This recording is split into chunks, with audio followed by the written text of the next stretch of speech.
Bonjour, je vous reviens cette fois-ci pour compléter la série sur les anges par un cinquième entretien. Après le quatrième, que je croyais être le dernier, j'ai réfléchi qu'il y avait encore des choses étranges et intéressantes à dire ou à développer sur les anges. Et donc, me voici à vous parler, alors très rapidement, de la pierre noire des musulmans qui se trouve dans la Kaaba à la Mecque, n'est-ce pas? Et cette pierre noire qui est donc l'objet de toute la dévotion des musulmans qui tendent les bras vers elle dans leur circumambulation autour de la fameuse place, eh bien, cette pierre noire, qui est une météorite, mais enfin qui aurait donc été remise à Ismaël, le fils d'Abraham, par l'ange Gabriel, l'archange Gabriel, voilà. Donc, cet archange Gabriel aura eu une autre fonction que d'annoncer à la Vierge la naissance de son fils, mais aussi d'indiquer, cette pierre indiquait que Adam avait ramené cette pierre du paradis, n'est-ce pas, pour se souvenir de ce qu'il avait vécu là-bas. Alors voilà, donc, ceci simplement pour ajouter une bizarrerie dans l'histoire des anges. Et je vais vous parler maintenant d'un autre thème qui est abondamment représenté dans la peinture chrétienne et qui est celle de la libération de Pierre. Alors, Pierre, on sait bien, a été emprisonné et crucifié la tête en bas, c'est lui qui l'a voulu il se sentait indigne d'être crucifié comme le Christ, et a été crucifié avec une croix en X, comme ça. On peut d'ailleurs voir une magnifique représentation de cette scène dans l'église Santa Maria del Valle à Rome, où Mattia Preti a peint tout le martyre de Saint-Pierre. Moi, je veux parler d'une autre mise en prison de Saint-Pierre qui a été faite en Palestine par Hérode, ce méchant roi qui a d'abord voulu la tête de Saint Jean-Baptiste, qui a offert la tête de Saint Jean-Baptiste à Salomé après sa fameuse danse des 7 voiles. Ensuite, qui a perpétré le massacre des innocents parce qu'il ne voulait pas risquer qu'un autre roi des Juifs apparaisse que lui. Et enfin, il a fait arrêter Pierre pour son prosélytisme et il l'a fait enfermer. Et alors, comme la fête de Pessah, la Pâque juive approchait, il s'est dit, eh bien, je vais le garder au cachot pendant la fête, et puis après, je le remettrai donc aux prêtres juifs. Et voilà donc Saint-Pierre au cachot, et bien gardé par des gardes, sauf que ils finissent par s'endormir. Est-ce que c'est un charme de plus? Toujours est-il que durant leur sommeil, un ange apparaît d'abord comme une lumière dans la cellule de Saint-Pierre, puis se matérialise en irradiant de façon extraordinaire. Et il semble bien qu'il soit passé carrément au travers des barreaux et des murs sans la moindre difficulté. Et il dit à Saint-Pierre de se lever. Et Saint-Pierre, tant bien que mal, se lève et voit que ses chaînes tombent en morceaux.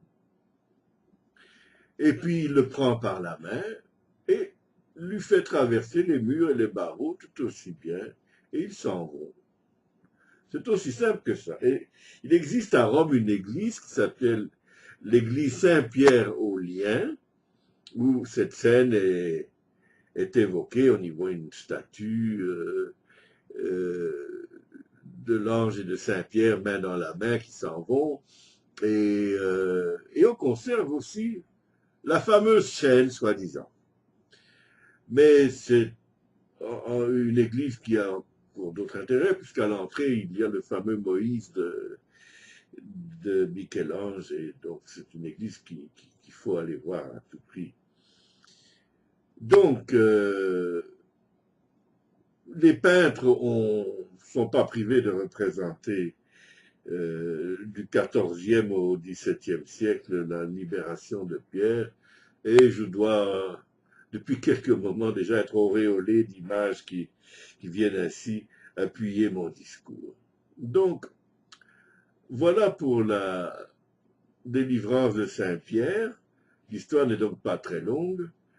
Je veux maintenant parler d'une histoire qui est extraite de l'Ancien Testament, qui raconte l'histoire de Tobie. Alors, on va tout de suite prendre une convention, parce que il y a Tobie senior et Tobie junior. On va appeler Tobie senior, mais c'est pas moi qui décide ça, c'est déjà fait ainsi dans les écrits. Tobit, avec un T, ça c'est le père, et Tobias sera le fils.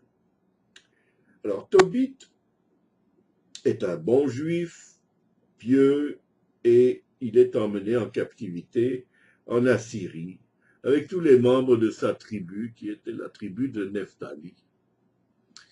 Et le voilà donc à Ninive, en captivité à Ninive. Captivité voulant dire, il n'a pas tous les droits, mais enfin, il a le droit d'avoir sa maison et de vivre, quoi. Sans doute paye-t-il un impôt plus important que les autres.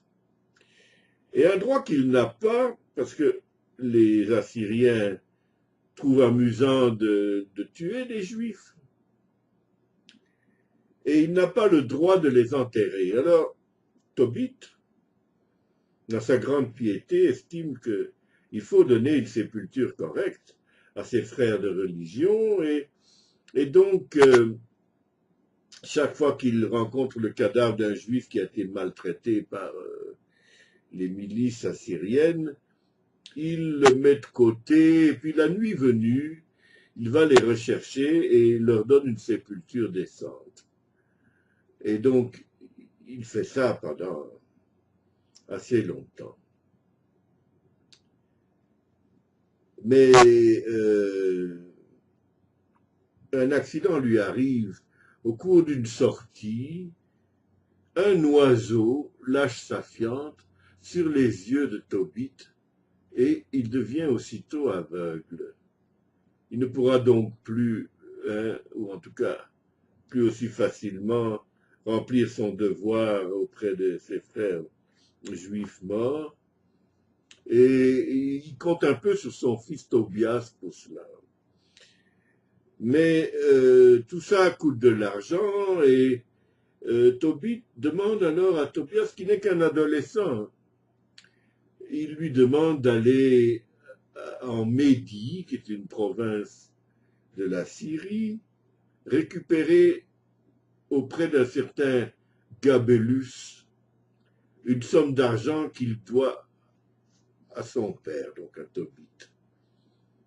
Et le jeune homme, le tout jeune homme, ne sait pas s'il ne se perdra pas en chemin, il voit beaucoup de difficultés à ce projet.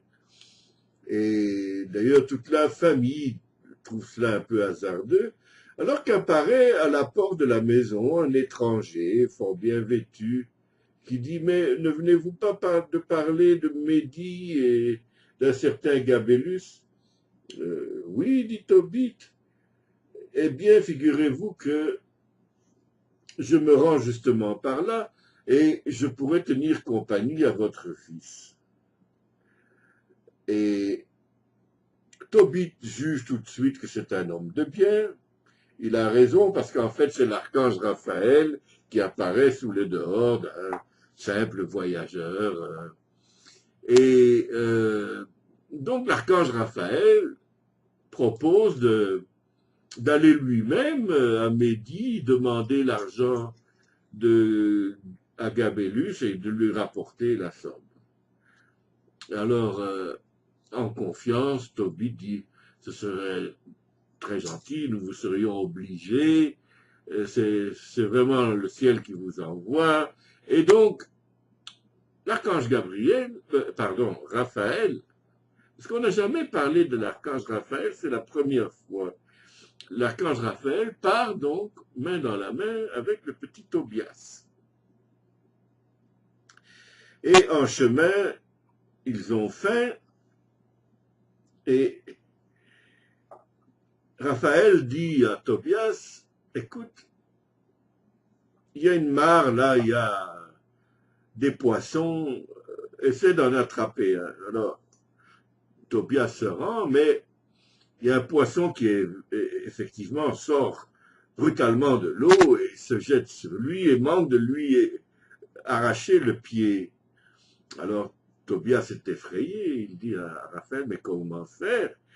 Ce poisson est bien plus gros que je n'imaginais et il a failli m'emporter le pied. Alors, Joseph lui dit, ben écoute, c'est simple, quand il sautera de nouveau, arrange-toi pour glisser tes doigts derrière ses ouïes. Et une fois que tu l'auras pris par les ouïes, il ne pourra plus t'attaquer et il sera sans défense.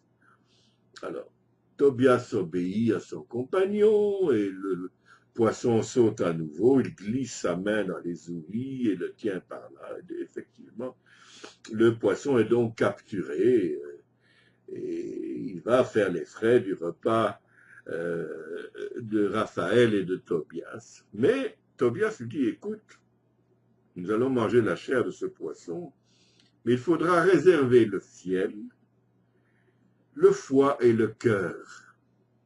Le fiel, c'est la bile, n'est-ce pas? Donc, le fiel, le foie et le cœur, car nous en aurons besoin plus tard. Il ne lui explique pas tout. Alors, très bien, Tobias écoute son maître, hein, il est vraiment sous la coupe de cet archange bienveillant, mais dont il ne sait pas qu'il est un archange. Ce qui introduit un peu une confusion, parce que dans les tableaux, évidemment, quand on voit se promener l'archange Raphaël avec Tobias, on lui met des anges, alors il ne devrait pas ignorer, mais dans l'histoire, il ne le saura qu'à la fin. Donc, ils font rôtir sur une grille le poisson qui aura au préalable été débarrassé de son fiel, de son foie et de son cœur. Par la suite, l'archange Raphaël tient sa promesse, il se rend en Médie, va voir Gabélus avec un document qui établit bien qu'il est mandaté par Tobit, et il récupère la somme d'argent. Gabélus était un homme de bien lui aussi, et n'a pas cherché à le rouler. Il lui remet la somme d'argent, et les voilà qui rentrent. Et les parents de Tobias se faisaient du mauvais sang depuis plusieurs jours.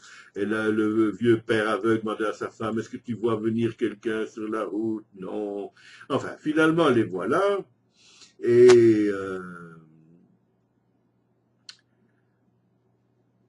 après les salutations et le plaisir pour Tobit de récupérer son argent, on passe au repas, et là, l'archange Raphaël demande à Tobias d'étaler le fiel qu'il a récupéré sur les yeux de son père, ce qu'il fait, et voilà que le père retrouve la vue, avec l'impression que ses yeux étaient comme des oreillers avec une taie blanche qui l'empêchait de voir, et que cette taie avait été retirée de ses yeux et qu'il voyait à nouveau. Et donc, Tobit se confond en remerciements, il reconnaît que son ami le voyageur est plus qu'un simple voyageur, et c'est à ce moment-là qu'il admet qu'il est donc un archange. Et Tobit l'entretient d'un autre problème.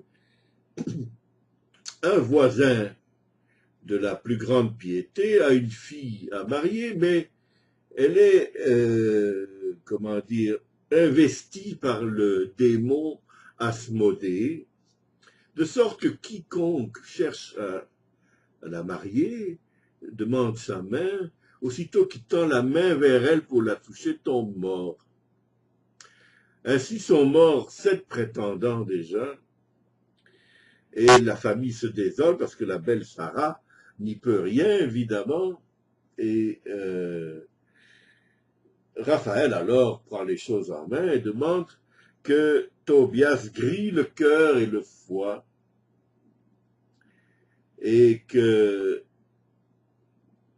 après ça, Sarah doit ou les manger, ou peut-être s'enduire, je ne sais pas, du jus ou quoi. En tout cas, et cette manœuvre chasse à jamais le démon Asmodée, et Raphaël propose alors que Tobias devienne le mari de Sarah. Et alors, ils ont encore des hésitations, les parents, parce qu'ils disent, mais est-ce qu'il va pouvoir la toucher sans tomber mort? Il dit, je m'en porte garant, et Tobias s'approche de Sarah avec une certaine inquiétude quand même. Il la touche, et tout va bien, il ne tombe pas mort, et ils se marièrent et eurent beaucoup d'enfants. Et donc, après ça, l'archange Raphaël s'envole et laisse la famille à son bonheur. Voilà. Ça, c'est la seconde histoire que je voulais raconter. La troisième, je l'ai déjà esquissée dans la précédente causerie, qui est celle d'Eros et Psyché. Mais je voudrais m'étendre un peu plus longuement sur celle-ci, parce que l'histoire d'Eros et Psyché est véritablement l'histoire initiatique de la femme. Et donc, en ce siècle de féminisme, cette histoire est inspirante pour toutes les femmes, n'est-ce pas? Et donc, il convient de la raconter, peut-être d'en expliciter brièvement le symbolisme. Il existe d'ailleurs un livre d'un psychanalyste, Erich Neumann, qui s'appelle Amor et Psyché, que l'on peut donc consulter abondamment. Et donc, dans l'histoire d'Eros et Psyché, on se souviendra que la belle Psyché, fille de roi, avec des sœurs très jolies aussi, qui sont jalouses, un peu comme les sœurs de Cendrillon, de leur sœur qui est la plus belle, n'est-ce pas? Donc, Psyché est remarquée par Eros, le roi, le fils d'Aphrodite, et qui est le dieu de l'amour, mais nous l'avons assimilé à un ange, parce qu'il a des ailes, et que, voilà, c'est un personnage, au fond, qui n'a pas la même réalité que les humains, qui appartient plutôt au domaine des anges. Et donc, Eros tombe amoureux de la belle Psyché, mais il veut que leurs amours soient vécus dans l'obscurité, sous prétexte que Psyché ne pourrait pas supporter la lumière que dégage un être divin. Mais déjà, là, on peut se réfléchir à l'amour dans l'obscurité. C'est pas la première fois que je parle de ça. Euh, il s'agit de l'amour véritable, pas celui qui s'attache à la joliesse des traits, des formes, tout ça, mais un amour qui peut se vivre dans l'obscurité et qui est donc, qui s'attache à toute autre chose que l'apparence. Et c'est ce qu'Eros veut.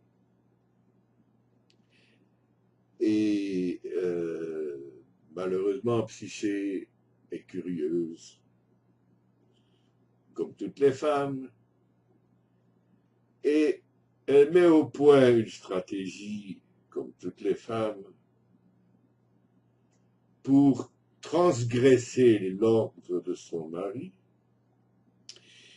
Et donc, une nuit après un sommeil bien mérité suite à des plaisirs innombrables vécus entre leurs bras, Psyché allume une lampe à huile et regarde son époux, qui est d'une beauté évidemment à couper le souffle. Et dans son émoi, elle tremble un peu et une goutte d'huile bouillante tombe sur l'épaule d'Eros, qui se réveille en hurlant et qui prend tout de suite conscience que Psyché a transgressé l'ordre et donc il disparaît en lui disant qu'il ne se reverrait plus. Et donc il s'en va. Mais croyez bien que Eros est lui-même très malheureux. Il rentre au palais d'Aphrodite, sa mère, Aphrodite ou Vénus, et il lui raconte l'histoire, et donc elle est plutôt bien contente, et elle séquestre Eros dans son palais, parce qu'elle sait bien qu'à un moment ou l'autre, il va vouloir retourner auprès de sa femme. Et elle conçoit alors une haine terrible vis-à-vis de Psyché. Par contre, Psyché pense que si elle se met en route vers le palais de Aphrodite et qu'elle lui demande pardon, qu'elle supplie de lui permettre de revoir son mari et tout ça, elle pourrait arriver à la fléchir. Alors, elle ne sait pas à qui elle a affaire. Hein. Elle se met en route, arrive au palais d'Aphrodite, et Aphrodite, rusée et pleine de mépris pour cette fille, lui dit, écoute, je vais te soumettre à certaines épreuves, et si tu les passes avec succès, on pourra rediscuter de la chose. Très bien, dit Psyché, je suis prête. Et alors elle fait apporter pas moins de 6 jarres contenant des graines, mais à ras-bord, des milliers de graines, mais chacune étant différente. Donc il y a une jarre de graines d'orge, une jarre de grains de blé, une jarre de grains de seigle, et ainsi de suite. Je ne sais pas toutes les céréales qui étaient disponibles à l'époque. Et elle demande à ses esclaves de tout mélanger ça et de marcher bien dessus pour faire un mélange le plus homogène possible de toutes ces graines.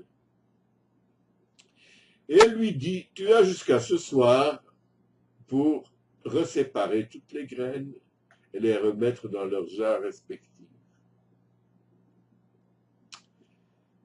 Et Psyché est effondrée, elle se dit, mais jamais je ne pourrais faire ça.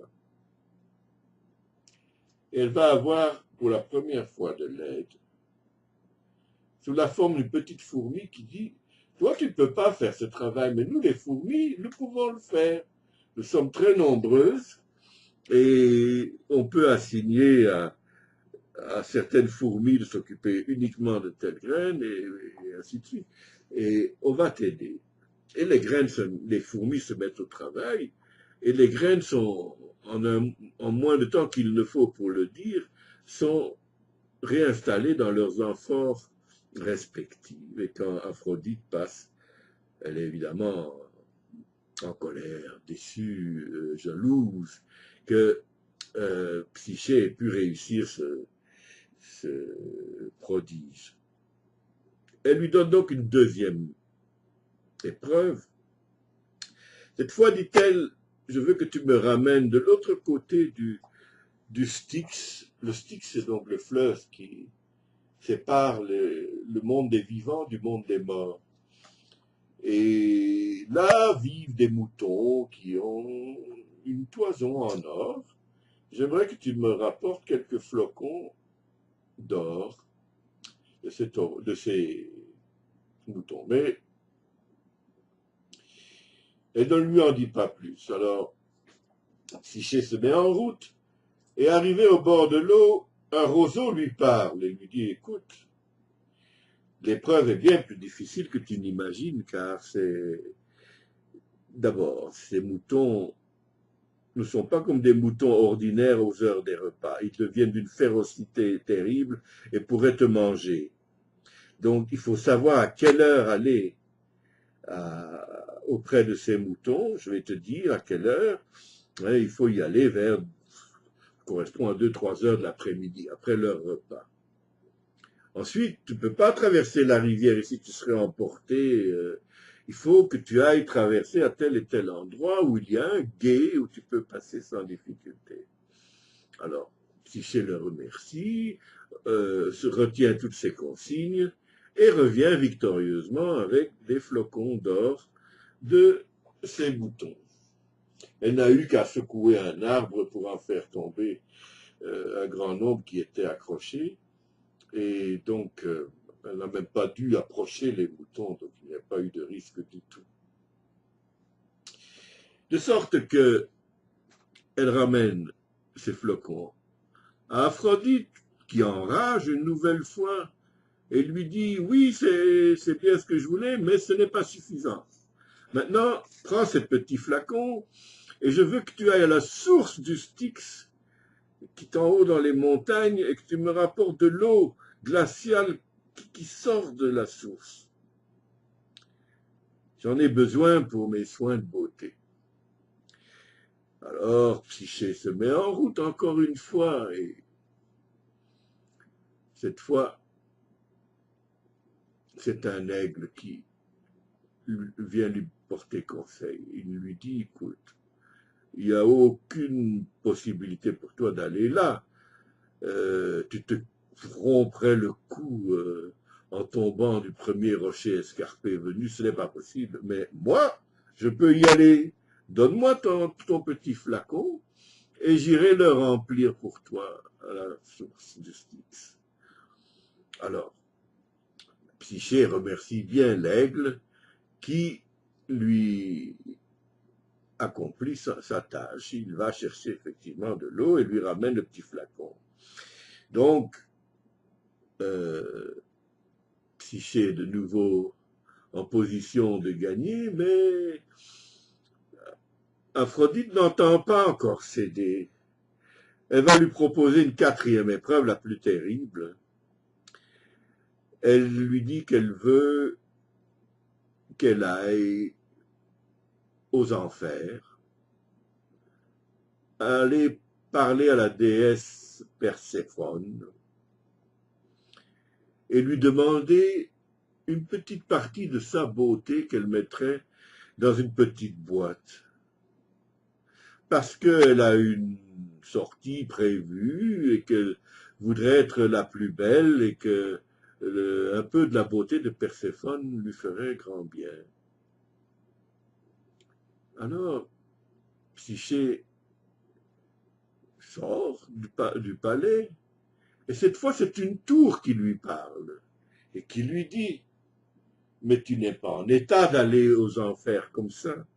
Et pourquoi, dit-elle? Parce que il faut que tu aies de la monnaie pour payer le passeur, parce qu'il faut traverser le fameux Styx. Et il demande de la monnaie. Alors tu vas placer dans ta bouche 2 pièces de monnaie. Et puis il faut aussi que tu aies des gâteaux de riz, parce que tu vas rencontrer le chien Cerbère qui a 3 têtes, et il voudra un gâteau de riz pour te laisser passer sans te mettre en pièces. Et la même chose au retour. Alors, Psyché s'équipe de ces pièces de monnaie et des gâteaux de riz, moyennant quoi, elle arrive sans encombre auprès de Perséphone, qui, elle, la reçoit très gentiment et lui donne donc dans un petit coffret un peu de sa beauté. Et revoilà Psyché parti dans l'autre sens et qui donc arrive du côté des vivants de nouveau, et là, sa curiosité lui fait malencontreusement ouvrir le petit coffret, et elle tombe dans une profonde léthargie. Entre-temps, Eros, qui avait été endormi par Aphrodite, se réveille, demande partout où est Psyché, sa mère lui dit « Ah, je l'ai envoyé aux enfers, chercher un peu de la beauté de Perséphone, tu risques pas de la revoir d'ici tôt. » Et Eros se lance, et sur le chemin, il trouve le corps anesthésié de Psyché. Il la touche avec une de ses flèches magiques, qu'il prend dans son carquois, et Psyché se réveille. Et à partir de là, ils furent heureux, et elle sera pardonnée par Aphrodite. Ce qui est intéressant de voir, c'est que ce sont des épreuves. L'épreuve des graines est liée à l'élément terre. L'épreuve de la toison des brebis est liée à l'élément eau, puisque c'est le roseau qui lui explique comment traverser le fleuve et tout ça. Et quand il faut aller chercher l'eau à la source du Styx, c'est dans les montagnes, et c'est l'aigle qui s'en charge. Donc c'est l'élément air qui est ici invoqué. Et enfin, les enfers sont liés à l'élément feu. Donc les 4 éléments traditionnels de l'Antiquité sont ici évoqués. Tout ça pour dire donc que pour le développement spirituel, mental de Psyché, il faut qu'elle ait des connaissances selon les 4 domaines qu'on reconnaissait à l'époque du monde, celui de l'air, du feu, de l'eau et de la terre. Donc, qu'elle acquiert une connaissance assez érudite du monde, qu'elle acquiert un désir d'amour qui n'a rien à voir avec les apparences, et qu'elle acquiert toute l'autonomie nécessaire pour parvenir à cela.